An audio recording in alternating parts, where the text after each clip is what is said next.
네, 최근에 일본의 경제보복과 관련해서 보론의 말씀을 드리고자 합니다.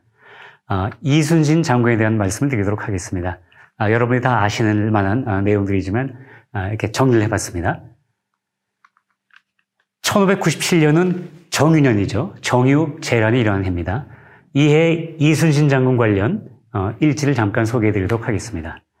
2월 25일자로 이순신 장군께서는 삼도 수군 통제사에서 해임을 당하십니다. 그리고 그 직을 원균 장군에게 인계를 합니다. 그리고 한양으로 압송되어 오셔가지고 3월 4일자로 투옥되십니다. 선조는 당시의 임금인 선조는 사실 실력, 절개, 인망 있는 인물은 시기하고 의심하고 제거하려는 암군입니다. 사실은 조선조 최악의 암군이 선조 임금입니다. 예를 들어서요, 당시에 임진왜란 일어나기 직전에 정여립이라는 인물이 있었습니다. 이분이 전라도 일대에서 아주 인망이 높았던 사람이고 또 나름대로 개혁 어떤 사상가이기도 했습니다. 선조는 이 정여립 선생을 미워했습니다. 그래서 모반죄로 올감했죠. 그렇게 해서 의군부 도사를 보내서 이 정여립을 체포하게 됩니다. 체포 과정에서 정여립 선생이 죽게 되는데요. 의군부 도사들이 직계를 처형했다는 설도 있고 정여립 선생이 자살했다는 설도 있습니다. 이렇게 해서 일단 정여립 선생이 사망하게 되는데요. 이걸로 끝난 게 아닙니다. 선조는 이후 정여립 선생과 옥기시라서 수칠 정도의 인연 있는 사람들을 죄다 잡아들여서 처형을 합니다. 남녀노소 가리지 않고 1000명 넘는 인물을 처형을 하게 됩니다. 이게 우리 국사책에 나오는 기축옥사입니다. 선조는 이렇게 무자비하고 잔인했습니다. 다음, 여러분 의병장 김덕령 선생 아시죠? 충장공 김덕령 선생입니다. 충장공 김덕령 선생도 인망이 높고 또 실력이 있고 절개가 있고 하니까 당연히 선조가 의심하고 제거하려고 했습니다. 역시 모반죄로 올감해가지고 국문을 하는 도중에 고문을 시켜서 돌아가시게 만듭니다. 또 유명한 경상도 의병장 홍의장군 곽재우 선생도 모반죄로 몰아서 죽이려고 했지만 워낙 증거가 불충분해서 석방을 하고 대신에 감시를 했습니다. 심지어는 서해 유성룡 선생에 대해서도 탄핵 상소를 유도했습니다. 이렇듯 선조는 어떻게든 이순신 장군을 올가매어 죽이려고 했습니다. 여기서 잠시 이순신 장군 사형제 이름을 제가 여러분께 말씀드리겠습니다. 이순신 장군의 아버님은 이정 선생이시죠. 이정 선생이 사형제를 낳으셨는데 큰 형의 이름을, 그러니까 이순신 장군 첫째 아들의 이름을 희신으로 졌습니다. 여러분 중국의 역사를 보게 되면 삼왕오제 시대라는 게 있죠. 삼왕 그러면 신화시대의 인물입니다. 누구를 삼왕으로 볼 거냐에 대해서는 몇 가지 이견이 있지만 이를테면 복희 씨, 수인 씨, 신웅 씨가 삼왕에 해당하는 인물들입니다. 신화 속의 인물입니다. 그중에 복희 씨와 같은 그런 성군의 신하가 되라는 의미에서 첫째 아들에게는 희신이라는 이름을 지어줬습니다. 삼왕오제 중에 삼왕의 시대가 끝나면 오제 시대가 오거든요. 그 오제는 이제 전설과 사실이 이렇게 섞여 있는 이런 상태의 인물들이십니다. 오제는 누를 황자 황제, 제전욱, 제곡, 요임금, 순임금 이렇게 5명의 임금이십니다. 그 중에서 가장 인기 있는 분들은 역시 요임금하고 순임금이죠. 우리가 요순시대 그러지 않습니까? 그래서 둘째 아들에게는 요임금의 신하가 되라고 요신이라는 이름을 지어주셨습니다. 그 셋째 아들이 이순신 장군이십니다. 순임금 같은 성군의 신하가 되라고 순신이라는 이름을 지어주셨습니다. 그리고 삼왕오제 시대가 끝난 다음에 하왕조가 시작되면서 하왕조의 창시자가 우임금이죠. 그래서 이순신 장군의 막내 동생 넷째 아들에게는 우신이라는 이름을 지어주었습니다. 아이러니컬하게도 순임금 같은 성군의 신하가 되라는 이름과 달리 이순신 장군께서는 조선조 최악의 암군, 선조의 신하가 되셨습니다. 당신 개인으로도 불행이고 우리 역사로 우리 백성들, 우리 국민들에게도 불행한 일이었습니다. 아무튼 이렇게 투옥돼서 선조가 직접 친국을 합니다. 어떻게든 반역죄로 몰아서 이순신 장군을 사형을 시키고 싶어 했습니다. 그런데 증거가 불충분했고 또 특히 중신들이 예를 들어서 이원익 선생 같은 분들, 정탁 선생 같은 중신들이 극구 반대를 했습니다. 이렇게 공이 많은 이순신 장군을 증거도 불충분한데 제거하게 되면 어떡하느냐. 대안이 없다. 이렇게 탄원을 하면서 적극적으로 이순신 장군을 변호했습니다. 결국 선조도 중신들의 의견을 따를 수밖에 없게 돼서 이순신 장군께서는 사형을 모면하시게 됐습니다. 그래서 4월 1일자로 석방이 되고요. 백의종군 명령을 받습니다. 그러고 나서 7월 16일 날 선조가 원균 장군에게 무모한 작전 계획을 시달합니다. 원균 장군도 처음에는 너무나 무모해서 선조의 명을 차일피일 미뤘지만 결국은 곤장도 맞고 그랬죠. 여러분 역사책 보게 되면 결국은 원균 장군이 어쩔 수 없다. 죽을 각오를 하고 선조의 명령을 따르자 그래가지고 7월 16일 무렵에 이제 선조의 명령대로 부산 앞바다에서 작전을 개시합니다. 그러다가 칠천량 해전에서 전멸을 당합니다. 원균 장군 자신도 전사하고 전선 12척만 남습니다.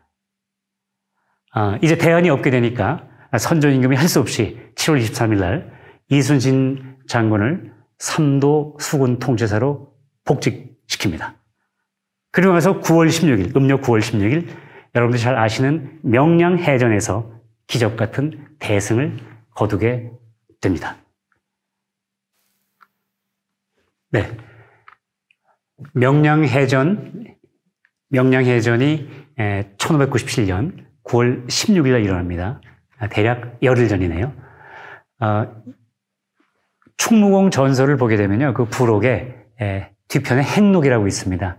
이순신 장군의 조카인 이분이 기록한 그 행록에 보게 되면 1597년 9월 7일경에 조정으로부터 이순신 장군께 명령이 떨어집니다. 어떤 명령이냐면 지금 수군의 전력이 너무나 약하니 여러분이 아신 것처럼 12척밖에 안 남았잖아요. 너무나 약하니 이 수군 가지고는 적을 막을 수가 없다. 그러니 육전에 임하라. 이런 식으로 육전을 명령하는 그런 명령이 내려옵니다. 이때 이순신 장군께서 유명한 장계를 조정에 올립니다. 이 장계의 장자는 편지장자입니다. 편지장자고요. 계는 아래에 올 꾀자입니다. 아래에 올 꾀자. 지방에 있는 관원이 조정에 혹은 임금께 편지로 아뢰는 것을 장계라고 합니다. 또 그런 편지를 장계라고 그러기도 하고요. 그 이순신 장군의 장계 중에서 아주 유명한 이 문장이 나옵니다. 원문대로 제가 해설해 드리도록 하겠습니다. 금신전선 상유 시비하니 출사력 거전이면 즉 유가위하라. 지금 신의 전선이 이거는 아직 상자입니다. 아직 상자. 아직 유 있다. 시비. 아직 12척이 있으니 나갈 출제죠. 나가서 사력으로 거전은 막아 싸우는 걸 거전이라고 그럽니다. 나가서 사력으로 막아 싸우면 지금 뭐뭐 하면이죠. 유는 이게 오히려 유자도 되고요. 능히 유자도 되는데요. 보통 많은 분들이 이 유를 오히려로 해석을 하고 계신데요. 제 견해로는 능히로 해석하는 게 맞을 것 같습니다. 불가능할 것 같지만 가능하다라는 그런 뉘앙스로서의 능히입니다. 즉 능히, 가위는 할 수 있다는 뜻이죠. 야는 어조사 약자입니다. 능히 할 수 있다 이런 뜻입니다. 지금 신의 전선은 아직 12척이 있으니 나가서 사력으로 막아 싸운다면 능히 할 수 있습니다. 그러고 나서 한두 문장 지난 다음에 또 이 표현이 나옵니다. 수는 비록 숫자입니다. 과는 적을 과자. 전선은 비록 적지만 그 숫자가 비록 적지만 미신불사, 미천한 신하가 불사, 죽지 않았기에 즉 적이 불감 모아이라. 감히 머무하지 못한다는 뜻이죠. 불감. 모는 업신여길 못자, 얕보다는 뜻이죠. 아는 나 아자 우리 아자입니다. 이건 어조사 의자고요. 전선은 비록 적지만 미신불사, 미천한 신이 죽지 않았기에 적이 감히 우리를 얕보지 못할 것입니다. 중국 사람들은 예전에 이런 이야기를 많이 했습니다. 사내 대장부는 눈물을 아껴야 한다. 그러나 제갈량의 출사표를 읽고서 눈물을 흘리지 않는다면 대장부가 아니다. 이런 이야기가 있습니다. 같은 이야기를 이 이순신 장군의 이 장계에 대해서도 할 수 있을 것 같습니다. 우리는 눈물을 아껴야 합니다. 그러나 저도 이 장계를 읽을 때마다 눈시울이 붉어지곤 합니다. 아마 우리나라 국민들이면 거의 모두 저와 같은 느낌을 가질 겁니다. 이 유명한 문구에서 선조의 비위를 건드릴 만한 문구는 뭘까요? 당연히 이겁니다. 미신불사. 신이 죽지 않았기에, 미천한 신이 죽지 않았기에 적이 감히 우리를 얕보지 못할 것입니다. 이게요, 만약에 이순신 장군 같은 분이 아니고 다른 아첨하기 좋아하는 신하가 이런 장계를 올렸다면 이 대목에서 분명히 이렇게 썼을 겁니다. 전선은 비록 적지만 성상의 덕이 사해에 미침으로 전하의 덕이 사해에 미치기 때문에 적이 감히 우리를 얕보지 못할 것이라는 식으로 아첨의 말을 썼습니다. 그러나 이순신 장군께서는 그런 분이 아닙니다. 절개가 있는 분이죠. 죽을 고비를 넘기셨어도 의연하게 선조 임금한테 올릴 표현에 이렇게 썼습니다. 신이 죽지 않았기에. 그러면 선조 임금이 아마 선조가 이 글을 딱 봤을 때 이 대목에서 분명히 거슬렸을 겁니다. 뭐야? 네가 죽지 않았길래 뭐 적이 못 봐? 네가 그렇게 중요해? 이런 괘씸한 놈. 내가 원균만 살아있었다면 너를 다시 임명하지 않고 바로 반역죄로 처결을 했을 텐데 두고 보자. 전쟁만 끝나봐라. 전쟁만 끝나고 나면 너를 다시 반역죄, 모반죄로 몰아서 반드시 일족을 면하게 두라. 이렇게 아마 선조 임금은 결의를 했을 겁니다. 선조 임금이 그런 마음을 가질 것임을 이순신 장군께서 모르셨을까요? 제가 볼 때는 알고 계셨으리라고 생각합니다. 그러나 이순신 장군의 자부심이, 애국심이, 애민심이 그런 아첨을 허용하지 않았습니다. 저는 그래서 이 대목에서 또한 이순신 장군의 훌륭함을 엿볼 수 있다 이렇게 생각을 합니다.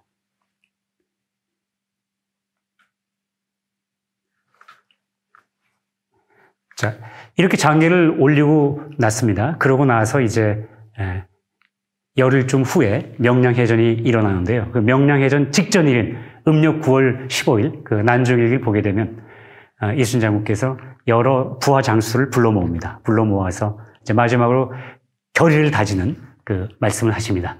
그 난중일기에 나와 있는 대목을 한문으로 또 여러분께 직접 해설해 드리겠습니다. 병법운 필사즉생 필생즉사. 병법에서 이르기를, 이를 운자죠. 필사, 반드시 죽겠다. 죽기를 각오하면, 즉 뭐뭐하면 생, 오히려 살고 살 수 있고, 필생즉사, 반드시 살아야지. 반드시 살겠다고 하면 즉 오히려 죽는다. 병법에서 이르기를 죽기를 각오하면 살고 반드시 살고자 하면 죽는다고 했다. 또 우자죠. 우왈. 말할 맞자입니다. 또 말하기를 일부 당경이면 한일자죠. 부는 지압이 붙자가 되지만 여기서는 병사, 병졸 붙자가 됩니다. 한 명의 병졸이 당경, 당은 적당하다는 뜻이 아니고 여기서는 막을 땅자입니다. 경은 좁은 길 경자. 일부 당경이면 한 명의 병사가 길목을 막으면 족구 천부, 족희. 요거는 두려워할 구자, 두렵게 할 구자입니다. 천부는 1000명의 병사겠죠. 자, 또 말하기를 병사 한 명이 길목을 막으면 족희 1000명을 두렵게 할 수 있다고 했다. 이렇게 말씀하셨습니다. 이 필사즉생이 필생즉사는 병법에 나오는 이야기입니다. 조금 이따 설명을 드리겠습니다. 그리고 일부당경 족구천하 이 대목은 사실 병법에 나온 얘기는 아니고요. 서신시대 때 그러니까 삼국지 시대가 있죠. 위나라, 오나라, 총나라 그 삼국지 시대를 지나서 그 통일을 이루는 그 나라가 진나라죠. 서진이라고 합니다. 서진시대 때 좌사라는 문인이 있었습니다. 좌사라는 문인이 삼국지 시대 삼국의 수도, 삼국의 도읍지를 묘사한 유명한 부가 있습니다. 위도부, 오도부, 촉도부. 그래서 이거를 합쳐서 삼도부라고 그러는데 삼도부 중에 촉도부에 이 대목이 나옵니다. 여러분 잘 아시지만 총나라로 진입하는 길이 아주 험중하다고 그럽니다. 요즘 말로 말하면 섬서성이나 감숙성에서 사천성으로 들어가는 그 길목이 산세가 너무나 험합니다. 산세가 너무나 험해서요. 옛날 같은 경우에는 아주 벼랑길, 높은 아주 아슬아슬한 벼랑길이 이렇게 나 있습니다. 그런 벼랑길에서는 한 사람의 병사가 그 길목을 막으면 1000명이 떨어질까 무서워서 저 절벽 밑으로 떨어질까 봐 무서워서 감히 접근을 못하는 거죠. 그 1000명을 무섭게 할 수 있습니다. 이 좌사의 촉도부에 나오는 대목입니다. 이순신 장군께서 이 길목을 지킨다는 말씀을 하셨는데요. 분명히 울돌목을 연상했을 겁니다. 우리가 명량해전, 명량이 이제 울돌목 아닙니까? 그 좁은 해역이죠. 그쪽으로 적을 유인해서 일본군을 왜군을 유인해서 거기서 선멸을 하는데 그 작전을 이미 구상하고 계셨기 때문에 이제 이 말씀을 부하 제장들에게 하신 것이라고 이렇게 생각을 합니다. 금아지 위의라. 금은 지금, 아는 나 아자도 되고 우리 아자도 되는데요. 여기서는 우리입니다. 지는 뭐뭐의 하는 의고요. 위는 동사로는 일컫다는 뜻이고요. 명사로는 일컫는 바입니다. 그러니까 지금의 우리들의 일컬음이다. 직역하면 이렇게 되는 거죠. 지금의 우리를 일컫는 말이다. 자, 난종에서 이렇게 말씀하셨습니다. 병법에서 이르기를 죽기를 각오하면 살고 반드시 살고자 하면 죽는다고 했다. 또 말하기를 병사 한 명이 길목을 막으면 좋기 1000명을 두렵게 할 수 있다고도 했다. 지금의 우리를 일컫는 말이다. 이렇게 말씀하시고서 다음에 이런 말씀을 하십니다. 시간 관계상 해설은 생략하고 내용만 말씀드리겠습니다. 너희 제장 각각은 살 생각을 하지 말라. 명령을 어기는 것이 조금이라도 있다면 즉시 군유를 적용할 것이며 용서는 조금도 가능하지 않다. 이렇게 말씀하셨습니다. 정말로 내일 아침에 있을 전투를 앞두고서 비장한 결의를, 비장한 각오를 하신 그 대목이 여기서 나옵니다. 정말 감동적이죠. 자, 이제 그 현 정부의 대응책에 대해서 말씀을 드리겠습니다. 문재인 정부는 앞에서 이미 살펴본 것처럼 경제 활력과 국가 경쟁력을 떨어뜨린 정책을 펴고 있습니다. 소득주도 성장론, 또 재정정책 남용, 반기업적 정책 이런 것들이죠. 이렇게 경제 활력과 국가 경쟁력을 떨어뜨린 정책을 펴면서도요. 문재인 정부의 고위 인사들은 제가 조금 전에 말씀드린 이순신 장군의 말씀을 자주 인용하면서 일본을 이기겠다고 이야기하고 있습니다. 제가 보기에 이것은 거북선은 고장내놓고서 이순신 장군 흉내만 내겠다는 것입니다. 제가 좀 과격하게 비유를 한다면 원균의 정책으로 이순신 장군의 승리를 거두겠다는 것과 마찬가지라고 저는 그렇게 생각을 합니다. 자, 병법 얘기를 잠깐 드리도록 하겠습니다. 아까 이순신 장군께서 하신 말씀의 원전은 5자에 나오는 이 얘기입니다. 필사즉생, 죽기를 각오하면 살고 행생즉사. 이 행은요, 다행행자도 되지만 여기서는 바랄 행자입니다. 행생즉사, 살기를 바라면 오히려 죽는다. 이런 뜻입니다. 이 의미는요, 자, 죽기를 각오하면 살고 살기를 바라면 죽는다라는 건데요. 여기서 이 오자가 말하는 필사즉생은 내용을 풀이하면 이런 이야기입니다. 치밀하게 준비해 놓고서 죽음까지도 불사하면 살 수 있다. 이런 정도의 의미입니다.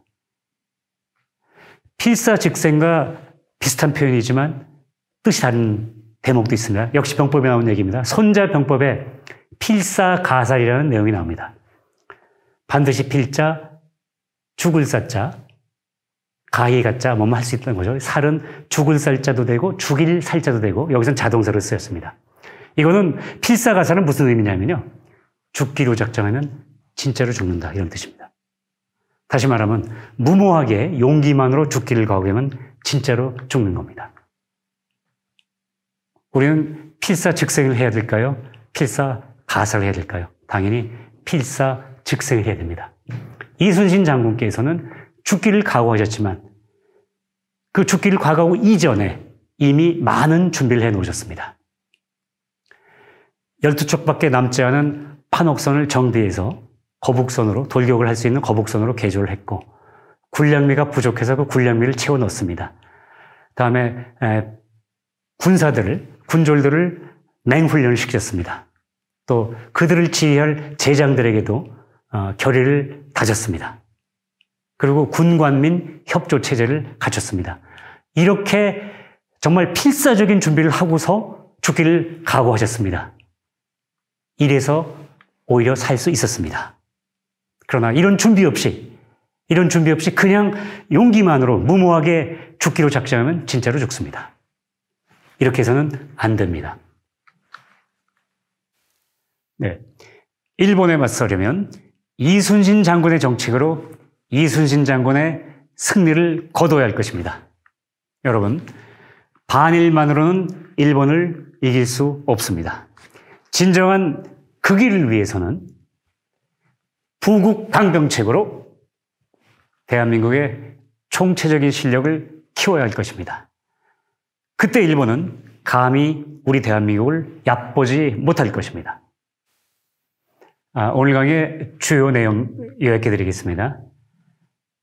소득주도 성장 정책은 경기 침체와 실업자 증가를 초래합니다. 재정정책 남용은 특히 국가 경쟁력 저하를 초래합니다. 문재인 정부의 잘못된 경제 정책 기조가 끝까지 고수된다면 한국 경제는 잃어버린 5년을 겪게 될 것입니다. 문재인 대통령님, 참모분들, 장관분들, 그리고 여당의 지도자분들께서는 어떻게 하는 것이 진정으로 나라 경제와 국민, 서민과 취약계층, 그리고 자라나는 사랑스러운 세대의 미래를 위한 길인지를 진지하게 성찰해 보셔야 할 것입니다. 또한 국민들께서도 아름다운 말에 현혹되어서는 안 될 것입니다. 다시 한번 말씀드립니다. 존경하는 국민 여러분, 아름다운 말에 현혹되지 마시기를 간곡하게 부탁드립니다. 네, 오늘 강의는 여기서 마치겠습니다. 장시간 경청해 주셔서 대단히 고맙습니다.